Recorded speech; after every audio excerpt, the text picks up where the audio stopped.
Hola, mi nombre es María Fernanda Paz Martínez, soy estudiante de la licenciatura en nutrición en la Universidad de Celaya, estoy en octavo semestre y por parte de la materia de nutrigenómica y nutrigenética les voy a presentar el siguiente estudio, el cual se titula Efectos de un suplemento proteico en la microbiota intestinal de atletas de resistencia. Eh, Sus autores son Pérez Moreno, Diego et al. Y es un estudio piloto, aleatorizado, controlado y doble ciego.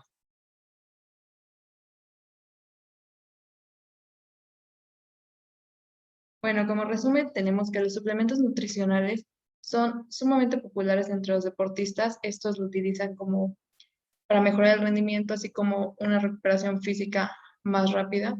Los suplementos proteicos cumplen una función, la cual es mejorar el rendimiento y a su vez mejorar la masa muscular.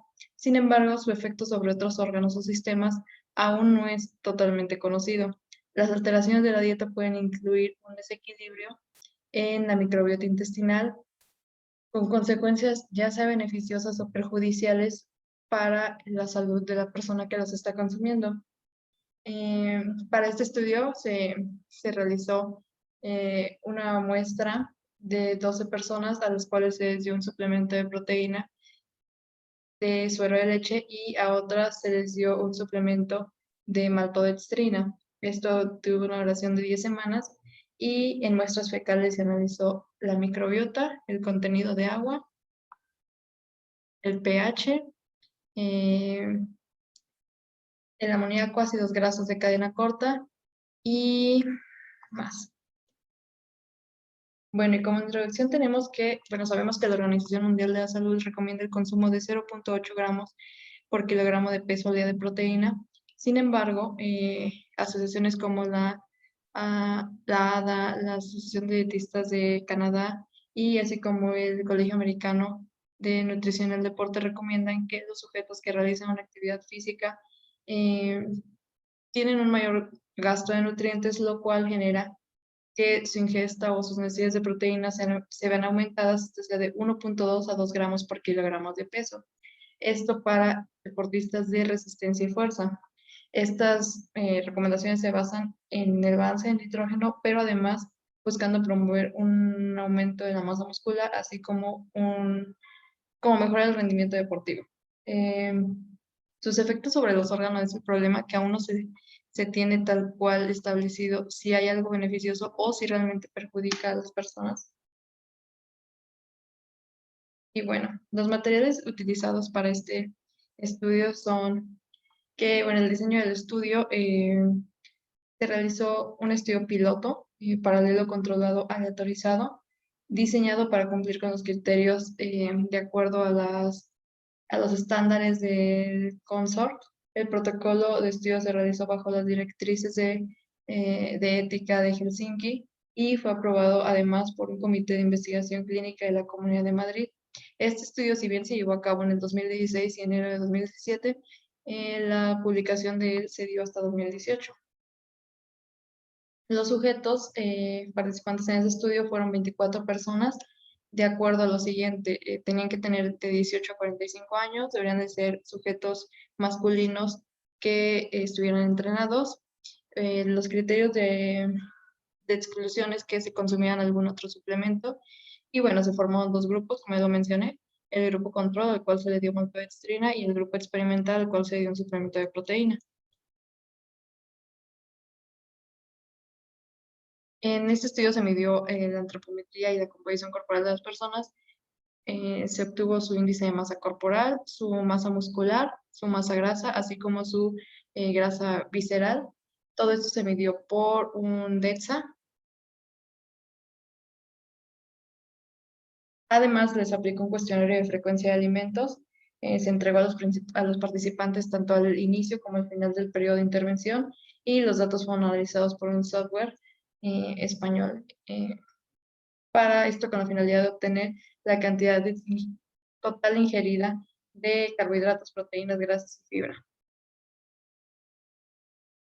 También hubo una recolección de heces y extracción de ADN bacteriano, una secuencia de secuenciación y bioinformática, y se realizó un análisis de PCR cuantitativo. para establecer la abundancia relativa de bacterias en el intestino como Bifidobacterium, Fusarium, Omis y entre otros.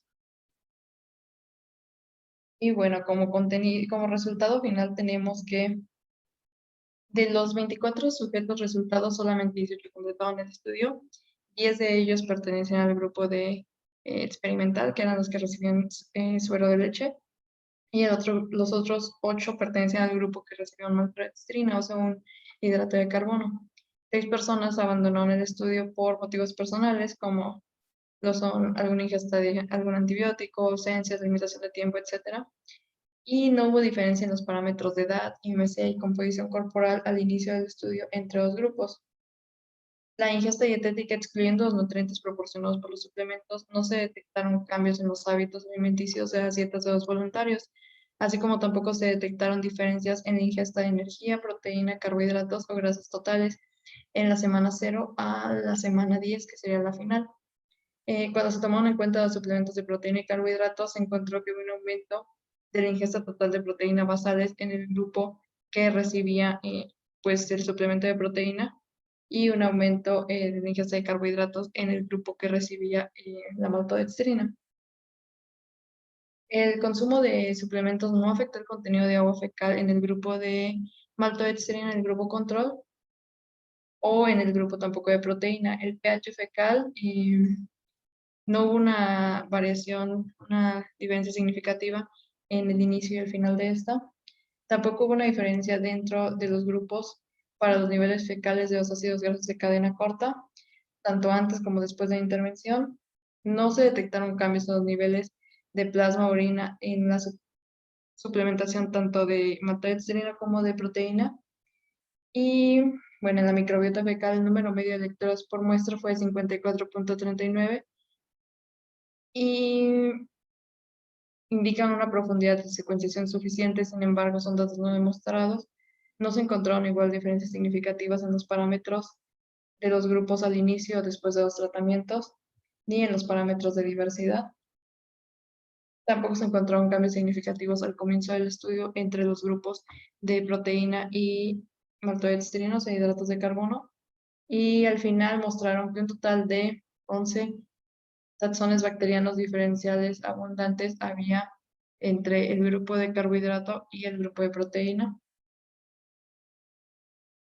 Además, 3 especies de bacterias relacionadas con la salud y la bacteria B relacionadas con el consumo de carne se cuantificaron mediante un qPCR y no se detectaron cambios en la abundancia relativa de ninguna de estos. Y bueno, como discusión tenemos que la microbiota intestinal puede afectar varios parámetros de la salud de los atletas. Esto incluye su función inmunológica, el control de su peso, la salud psicológica, así como las afecciones musculoesqueléticas, asma y alergia, entre otros. Podría ser bien un determinante para la salud y el rendimiento físico. Sin embargo, es el primer estudio, o al menos que se conoce, donde se examina el efecto de un suplemento proteico en la microbiota intestinal de los atletas. Tanto atletas profesionales como aficionados toman suplementos dietéticos generalmente para ayudar a la mejora de su rendimiento, y la suplementación con proteínas es sumamente popular entre los atletas porque aumenta la masa muscular y las ganancias de fuerza durante el ejercicio de resistencia. Además, la sobrealimentación de proteínas en atletas entrenados de resistencia se ha asociado con niveles más bajos de malodialdehído, que es un marcador de estrés oxidativo. Em, el incremento en el consumo de estas proteínas no indujo cambios en la microbiota, al menos hasta lo que se ha visto. Y bueno, como conclusión tenemos que un ligero aumento en la ingesta de proteínas como consecuencia de 20 gramos de suplementación proteica, que serían 10 gramos de aislado de suero y 10 gramos de hidrolizado de res en atletas, disminuye bacterias promotoras de la salud en la microbiota. Sin embargo, no afecta los ácidos grasos de cadena corta, el amoníaco, el pH fecal, y se deben tener en cuenta los efectos de la suplementación con proteínas para la microbiota en deportistas, ya que las recomendaciones nutricionales sobre el consumo en esta población son mayores que para la población en general. Las consecuencias a largo plazo eh, se desconocen, y debido a la popularidad que tienen estos suplementos, se necesitan más investigaciones para determinar cómo tanto las diferentes fuentes de este suplemento, como la dosis y las proporciones dietéticas de acuerdo a la proteína y carbohidrato que se ingieren, como en la dieta normal, afectan la microbiota de los atletas y sus posibles efectos sobre la salud. Y bueno, como referencia aquí les dejo donde pueden encontrar el estudio completo. Es súper interesante y les recomiendo que vayan a leerlo. Gracias.